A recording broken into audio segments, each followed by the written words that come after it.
NIA की विशेष अदालत गुरुवार को 2008 के मालेगांव बम विस्फोट मामले में अपना फैसला सुना दिया है। 17 साल के बाद कोर्ट ने यह फैसला सुनाया। कोर्ट ने सभी 7 आरोपियों को बरी कर दिया है। कोर्ट ने फैसला सुनाने से पहले कहा कि साध्वी प्रज्ञा सिंह ठाकुर के होने का कोई सबूत नहीं मिले, आरोपियों पर यूएपीए नहीं लगाया जा सकता। जज ने केस का इतिहास सुनाते हुए कहा कि अभियोजन पक्ष ये साबित नहीं कर पाया कि ब्लास्ट स्थल पर मिली बाइक में आरडीएक्स लगाया गया था। कोर्ट ने कहा कि कुछ मेडिकल सर्टिफिकेट में हेराफेरी की गई है। 2008 को महाराष्ट्र के मालेगांव में एक विस्फोट हुआ। इस धमाके में 6 लोगों की जान चली गई और 100 से ज्यादा लोग घायल हो गए थे। अमेरिकी राष्ट्रपति डोनाल्ड ट्रंप ने भारत पर 25% टैरिफ और रूस से तेल खरीदने की वजह से पेनल्टी का ऐलान कर दुनिया को चौंका दिया है। ट्रंप का ये ऐलान आज से लागू हो जाएगा। ये फैसला ऐसे समय में आया है जब भारत और अमेरिका के बीच ट्रेड एग्रीमेंट को लेकर वार्ता जारी है। ट्रंप के अचानक टैरिफ लगाने के फैसले ने व्यापारिक गलियारों में हलचल मचा दी है। अमेरिका का आरोप है कि भारत अपने व्यापारिक दरवाजे उसके लिए ढंग से नहीं खोल रहा है। यही नहीं, भारत रूस के साथ सैन्य और ऊर्जा संबंधों के चलते वो अमेरिका की नीतियों से इतर चल रहा है। वही अमेरिकी राष्ट्रपति के ऐलान के बाद भारत ने दो टूक कहा है कि हम देश हित से कोई समझौता नहीं करेंगे। संसद के मॉनसून सत्र के 9वें दिन बिहार वोटर वेरिफिकेशन और अमेरिका के टैरिफ लगाने वाले मुद्दे पर विपक्ष ने जमकर हंगामा किया। अमेरिकी टैरिफ को लेकर विपक्ष ने दोनों सदनों में टैरिफ के खिलाफ विरोध दर्ज किया। इस दौरान लोकसभा और राज्यसभा 3-3 बार स्थगित हुई। इस पर विपक्ष ने सदन और संसद के बाहर विरोध प्रदर्शन किया और मोदी सरकार से सवाल पूछे। अमेरिका के राष्ट्रपति जी ने क्या कहा है? टैरिफ के बारे में बोला है और जंग के बारे में फिर से बोला है कि मेरे कहने से भारत और पाकिस्तान दोनों ने जंग रोकी। इससे पहले प्रियंका सहित विपक्ष के सांसदों ने संसद के मकर द्वार पर बिहार मतदाताओं से जुड़े एसआईआर पर विरोध प्रदर्शन किया।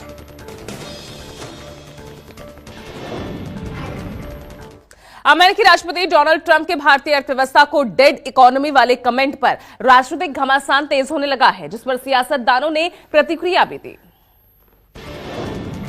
कांग्रेस सांसद और लोकसभा में विपक्ष के नेता राहुल गांधी ने इस पर रिएक्ट किया। उन्होंने ट्रंप के कमेंट पर कहा कि हाँ, वो सही है। आपको ये मालूम नहीं है कि इंडियन इकोनॉमी डेड इकोनॉमी है? कोई कंफ्यूजन है आप में? पूरी दुनिया जानती है कि इंडियन इकोनॉमी डेड इकोनॉमी और बीजेपी ने इकोनॉमी को खत्म कर दिया है। संसद परिषद में राहुल गांधी ने पत्रकारों से बात करते हुए आगे कहा कि मुझे खुशी है कि राष्ट्रपति ट्रंप ने ये फैक्ट कहा है। लोकसभा में मॉनसून सत्र के दौरान गुरुवार को फैजाबाद से सांसद अवधेश प्रसाद ने सदन की कार्यवाही। इस दिन उनका जन्मदिन भी था। अवधेश प्रसाद के जन्मदिन पर पूरे सदन में उन्हें बधाई दी गई। सदन की कार्रवाई करते हुए अवधेश प्रसाद का वीडियो खूब वायरल हुआ। लोगों ने सोशल मीडिया पर इसे शेयर भी किया। आज की 2 तस्वीरें सोशल मीडिया पर छा गई। पहली तस्वीर ये संदेश दे रही है कि संविधान है तो संसद की सबसे ऊंची कुर्सी पर एक पासी समाज का सांसद भी बैठ सकता है। ये संविधान की ताकत है। दूसरी तस्वीर में एक पार्टी का सबसे बड़ा नेता अपने सबसे बुजुर्ग नेता का सम्मान सबसे ज्यादा करते हैं। और इस बीच बड़ी खबर बिहार से। आज से बिहार में 125 यूनिट फ्री बिजली दी जाएगी। सीएम नीतीश ने ऐलान किया था 1 अगस्त से ये फ्री बिजली 125 यूनिट तक। बड़ी सौगात बिहार की जनता के लिए।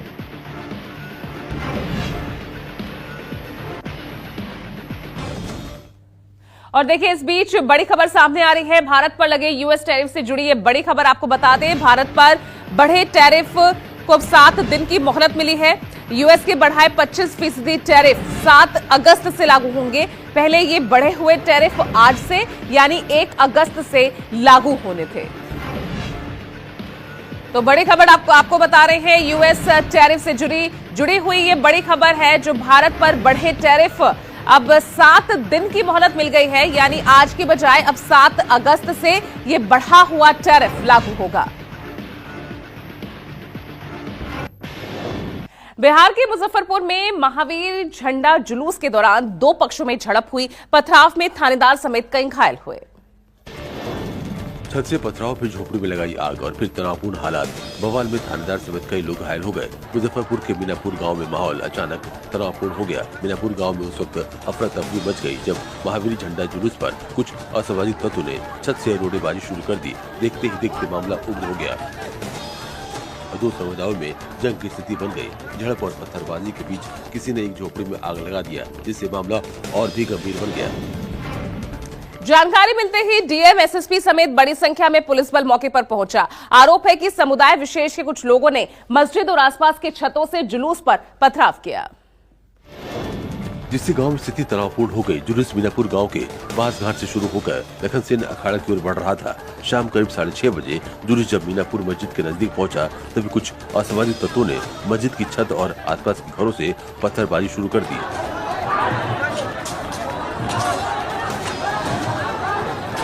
ये मामला इतना संगठित था कि कुछ ही मिनटों में हवा में पत्थरों की बौछार शुरू हो गई, जिससे जुलूस में भगदड़ मच गई। इस पत्थरबाजी में एक थाना प्रभारी, 4 से 5 पुलिसकर्मी और कुछ स्थानीय लोग घायल हुए हैं। रिपोर्ट देखिए।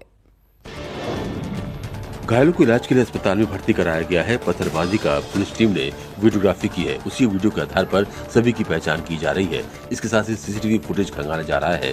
स्थानीय गवाहों से पूछताछ की जा रही है। वीडियोग्राफी भी की गई है। सभी फुटेज के आधार पर हम लोग नेम FIR करेंगे। उसके अलावा जितने भी इसमें संलिप्त कर्मी लोग हैं, उनकी गिरफ्तारी के लिए त्वरित तौर पर कार्रवाई की जाएगी।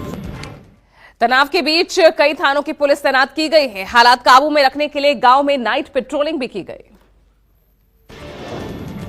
फिलहाल हालात सामान्य है। इस बवाल के बाद पुलिस ने भरोसा दिया है कि जो भी पथराव में शामिल होगा उसके खिलाफ कार्रवाई की जाएगी। साथ ही प्रशासन और पुलिस की टीम से लोगों से शांति बनाए रखने की अपील की गई है। बीते साल भी महावीर झंडा जुलूस को लेकर इसी रूट पर 2 पक्षों में विवाद हुआ था। घटना की सूचना मिली, सारे आसपास के थाने और ग्रामीण SP और मैं यहाँ पे आ गया हूँ और सिक्योरिटी यहाँ पे उपलब्ध है। अभी सिचुएशन नॉर्मल है। अगली खबर उत्तर प्रदेश के जौनपुर से, जहां अवैध कनेक्शन काटने गए लाइनमैन पर ग्रामीण भड़क उठे और उसे बंधक बना लिया। लाइनमैन जब अवैध कनेक्शन काटने पहुंचा तो स्थानीय लोगों के साथ कहासुनी हो गई, जो देखते ही देखते बवाल में बदल गया। गुस्साए ग्रामीणों का गुस्सा दिखने लगा और लाइनमैन बच्चा पांडे को खंबे से बांध दिया। वीडियो में साफ देखा जा सकता है कि लाइनमैन का हाथ और कमर खंबे में रस्सी और गमछे से बंधे हैं। मामले की जानकारी अधिकारियों को मिली तो मौके पर पहुंचकर उन्होंने लोगों को समझाया बुझाया और लाइनमैन को छुड़ाया।